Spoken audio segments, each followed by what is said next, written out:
आपको ऐसे लगे ना भगवान कर्म फल का शुभ या अशुभ परिणाम देते हैं, दंड देते हैं ठाकुर जी। ठाकुर जी दंड नहीं देते भाई, उनकी दृष्टि में तो किसी का दोष आता ही नहीं। आपको दो छोटे छोटे उदाहरण मैं देता हूं। महर्षि भृगु गए वैकुंठ, वस्तुतः तो वो परीक्षा कर रहे थे कि भाई त्रिदेवों में सबसे बड़ा कौन है। अब ब्रह्मा जी के पास गए, ब्रह्मा जी ने फटकार दिया, शंकर जी ने तो एक हुंकार भरी।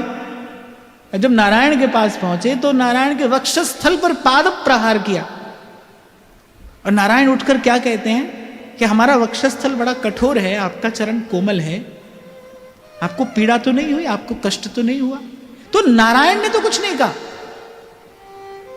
पर माता लक्ष्मी ने जो कहना था सो कह दिया, नहीं तुमने अपराध किया है, तुमको दंड मिलना चाहिए।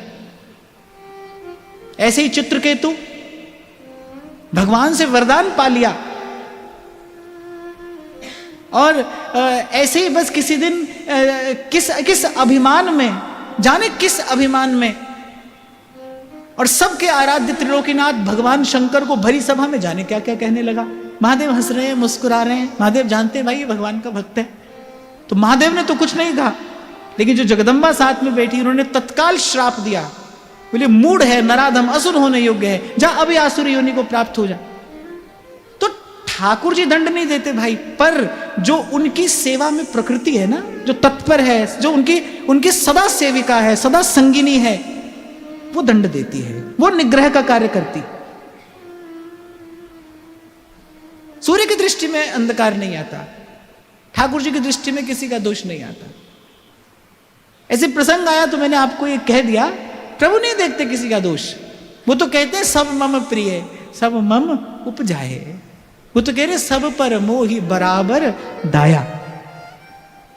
श्रीमद् भागवत कहते कम्वा दयालुम शरणम ब्रजे में, उनके जैसा दयालु और कौन है, उनके जैसा कृपालु और कौन है। कह रहे अरे जीव उनके अतिरिक्त किसके शरण में जाएगा, उनके जैसा दयालु कौन है, वो तो अकारण करुणा वरुणालय हैं। हाँ, जो पर प्रकृति है, जो उनकी सेवा में तत्पर है, वो अनुग्रह भी करती है, वो जीव का निग्रह भी करती है, वो दंड भी देती है।